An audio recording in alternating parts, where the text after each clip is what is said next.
ফের বিজেপি শাসিত রাজ্যে পরিযায়ী শ্রমিককে পিটিয়ে খুন করার অভিযোগ সামনে এসেছে। এই ঘটনা ঘটেছে বিজেপি শাসিত রাজ্য মহারাষ্ট্রের পুনেতে। পুরুলিয়ার তুমড়াশোলের গ্রামের যুবক সুখেন মাহাতোর মৃত্যু হয়েছে। ওই যুবক পুনের একটি অটো পার্টস কারখানায় কাজ করতেন। সুখেনের সঙ্গে ওই একই কারখানায় তার দুই ভাইও কাজ করেন। গত 9 ফেব্রুয়ারি কর্মস্থলে যাওয়ার পর নিখোঁজ হয়ে যান সুখেন মাহাতো। পরদিন অর্থাৎ 10 ফেব্রুয়ারি তার মৃতদেহ উদ্ধার হয়। ওই যুবকের দেহে একাধিক আঘাতের চিহ্ন দেখা গিয়েছে।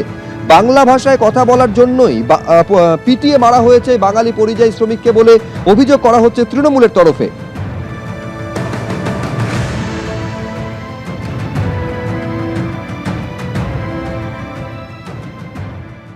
কি বলে যায় বেরিয়েছে মারছে, কি করছে না করছে সেটা তো আর আমরা জানি নাই। আর ওই সন্ধ্যায় মানে ওই হত্যা হয়ে গেছে। ওই মহারাষ্ট্র ওইটা ওখানে ছেলে তো আছে আমার, বড়টা ছোটটা এখন আপাতত ওরা ফোন করলো এইভাবে এই ঘটনা ঘটল। তার থেকে যে আমার ছেলে তো গেছে চলে, আর তার ছেলে তো নাই না। এখন আপাতত দুটো আছে, গরিব মানুষ তো দুটোই আমার যা হবে ওইগুলোকে নিয়ে রইতে হবে। তো খাটিলিতে গরিব মানুষ খাওয়া দাওয়া করা হয়, ওই জন্যই আমার ছেলে গেছে। লেখাপড়া পড়ি কোনো শিখাতেও পারি না, আর কোনো কিছু নেই। উঠিনে তো মারাঠি ভাষা আর হিন্দি ভাষা এই দুটোই আমার ছেলে বুঝতেও পারি না। আমিও গেছিলি, আমার চোখ অপারেশনে গেছিলি, আমার 7 মাস ছিলি ওখানে। তো ওখানে থেকে আমিও কোনো বুঝি নেই। আর এই ঘটনা নিয়ে সোশ্যাল মিডিয়ায় তীব্র সমালোচনায় সরব হয়েছেন রাজ্যের মুখ্যমন্ত্রী মমতা বন্দ্যোপাধ্যায়। তিনি লিখছেন তার বাঙালি পরিচয় এবং তার ভাষার জন্যই অত্যাচার করে তাকে খুন করা হয়েছে। পুরুলিয়ার বান্দোয়ানের তরুণ সুখেন মাহাতোর নৃশংস হত্যা নাড়িয়ে দেওয়ার মতো বলে অভিযোগ করেছেন মমতা বন্দ্যোপাধ্যায়। তিনি আরো লিখছেন, পরিবারের একমাত্র উপার্জনকারী সদস্য খুন হয়েছেন মহারাষ্ট্রের পুনেই। এটা ঘৃণার জন্য খুন ছাড়া অন্য কিছু নয়।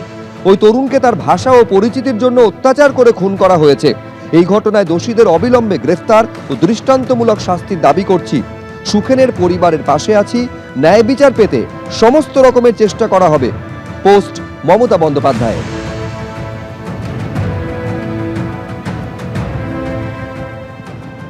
আর এই ঘটনা নিয়ে শুরু হয়েছে রাজনৈতিক চাপানুতোর। বিজেপি এবং তৃণমূল কার তরফে কি অভিযোগ সামনে এলো দেখুন। পুরুলিয়া জেলা তথা জঙ্গলমহল থেকে প্রায় আনুমানিক প্রত্যেক জেলার থেকে 1 লাখের উপরে পরিযায়ী শ্রমিক বাইরে অস্থায়ীভাবে কাজ করতে যায়। দিদিমণি আজ 15 বছর থেকে সরকার চালাচ্ছেন। তার আগে কমিউনিস্টের সরকার ছিল 34 বছর। কি এমন এখানে ডেভেলপমেন্ট হয়েছে কি পুরুলিয়ার ছেলেদেরকে, ঝাড়গ্রামের ছেলেদেরকে, বাঁকুড়ার ছেলেদেরকে, পুরো পশ্চিমবাংলার প্রায় 50 লাখের উপর নবযুবককে বাইরে কাজ করতে যেতে হচ্ছে। তার জন্য মারতে হবে, মারতে হবে। এটা কি উত্তর তার? এটা কি উত্তর? আমার এখানে বাংলায় কি আমার এখানে অন্য রাজ্যের পরিযায়ী শ্রমিক আছেন না? আমি কি হিন্দি ভাষা শুনে মারতে যাব? বা ওড়িয়া ভাষা শুনলে মারতে যাব? বলুক না, এটা দেশের আইন হোক যে পরিযায়ী শ্রমিক অন্য জায়গায় গেলে মেরে দিতে হবে। এটা দেশের আইন হোক। বাংলায় লক্ষ লক্ষ পরিযায়ী শ্রমিক আছে। বলেছেন নিজে জানেন না, তিনি নিজে জানেন না। আর বড় বড় কথা বলছেন আদিবাসীদের নিয়ে, পিছিয়ে পড়া শ্রেণী নিয়ে বড় বড় কথা, আর সেখানে গিয়ে একটা আদিবাসী শ্রেণীর মানুষকে এইভাবে মেরে ফেললেন। পরিযায়ী হওয়া কি অন্যায় কিছু নাকি? পশ্চিমবাংলায় যখন মারা যায় লোকেরা, তারা বাঙালি নয়। 60 থেকে 70 বছরের মহিলা কেউ সুরক্ষিত নয়। ধর্ষণ হচ্ছে, খুন হচ্ছে পাড়ায় পাড়ায়। বোম বন্দুকের কারখানা হয়ে গেছে। যারা মরছে তারা বাঙালি নয়? বাঙালি কেন পেটের দায়ে অন্য রাজ্যে যাচ্ছে তার উত্তর তাকে মমতা ব্যানার্জি দিন। আর গেলে তো অ্যাক্সিডেন্ট হবে, মারা যাবেই। হাজার হাজার 50 লক্ষ লোক বাইরে আছে, অ্যাক্সিডেন্টে একটা দুটো মারা যাবে। মাত্র 90,000 লোক এখানে বিএলও হয়েছে, তার নাকি অর্ধেক সুইসাইড করে নিল এসআইআর এর নাম শুনে। আর 50 লক্ষ লোকের 2-1টা কোথাও যদি মারা যায়, কাউকে সাপে কামড়ালো, কারো জ্বর হলো, কেউ কোভিডে মারা গেল, তো ভিন রাজ্যে গেলেই মারা যাবে। রিস্কি কাজ আজকে বাঙালি করছে। এখানে একদিন বাঙালি খাকি পোশাক পরতো না, tram company, jute mill, police চাকরি করতো না। আজকে ছেলেরা হাহা করে ঘুরে বেড়াচ্ছে। 1000 চাকরির জন্য 15 লক্ষ লোক পরীক্ষা দেয়।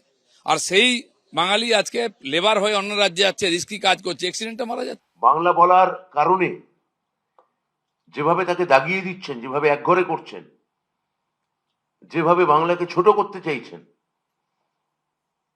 এটা একটা সুপরিকল্পিত একটা প্ল্যান। আপনারা আসলে বাঙালির বিরুদ্ধে যুদ্ধ ঘোষণা করেছেন, আপনারা বাংলার বিরুদ্ধে যুদ্ধ ঘোষণা করেছেন, নিজের এই দেশের একটা অংশের বিরুদ্ধে যুদ্ধ ঘোষণা। এটা এইভাবে হতে পারে এ ভাবা যায় না।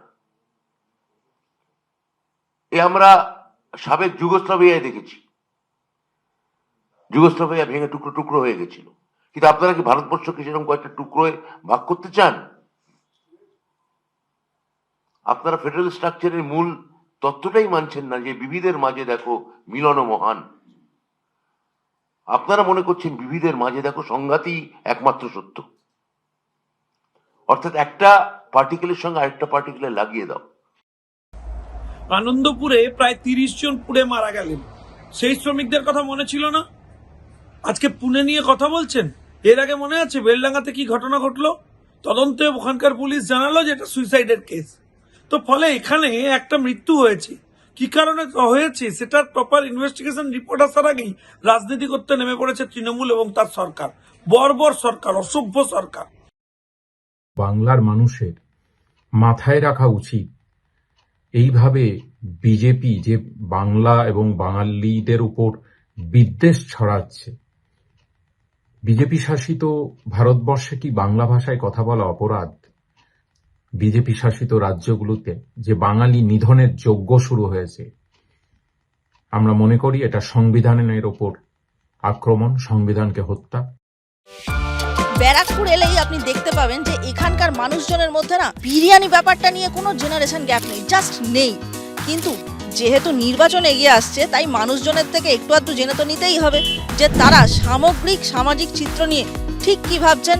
আর হ্যাঁ, অবশ্যই জানতে হবে যে জেনজি বলছে কি। पढ़ाई नहीं चलता है, भैयागिरी ज़्यादा चलता है। কলেজে যখন প্রথম পা দেওয়া হয় তখন থেকেই শুরু হয় কলেজের মধ্যে দাদাগিরি। কোনো কর্মসংস্থান নেই, ছেলেপেলে তো অর্ধেক বেকার হয়ে বসে রয়েছে। এখন এইসব জায়গায় এখন যত চুরি ছেঁচড়ামি, টাকা তোলাবাজি, যে কোনো কাজ করতে গেলে অনেস্টি ভাবে তো কোনো কাজই করা যায় না। মডারেট যেমন চলে তেমনই চলছে, শান্তি শৃঙ্খলা নেই বললেই চলে। ব্যারাকপুরে আছে, কাজের সংস্থান আছে। আপনাকে কোনো নেতা ছত্রছায়া থাকতেই হবে, এছাড়া তো কোনো উপায় দেখছি না। কাজবাজ আমাদের পশ্চিমবঙ্গে খুব একটা নেই। যথেষ্ট এখানে কাজের ভালো সুবিধা আছে। ব্যারাকপুর এখন সব দিক দিয়েই পিছিয়ে রয়েছে। আমাদের ব্যারাকপুর আগের থেকে যথেষ্ট আপডেট হয়ে গেছে। কাজের সময় পাওয়া যায় না, বিধায়ককে পাওয়া যায় পিকনিক, সিনেমাই দেখেছি, আর কোথাও দেখিনি। হ্যাঁ, আমি জানি এখানে চাকরি পাবো, আমার কেরিয়ার সেট আশা করি হয়ে যাবে। এভাবেই আমরা ফিরে আসব অন্য কোনো বিধানসভা কেন্দ্রে, কথা বলবো জেনজিদের সঙ্গে। আপনারা দেখতে থাকুন জেনজি বলছে কি। এবিপি আনন্দ, এগিয়ে থাকে, এগিয়ে রাখে।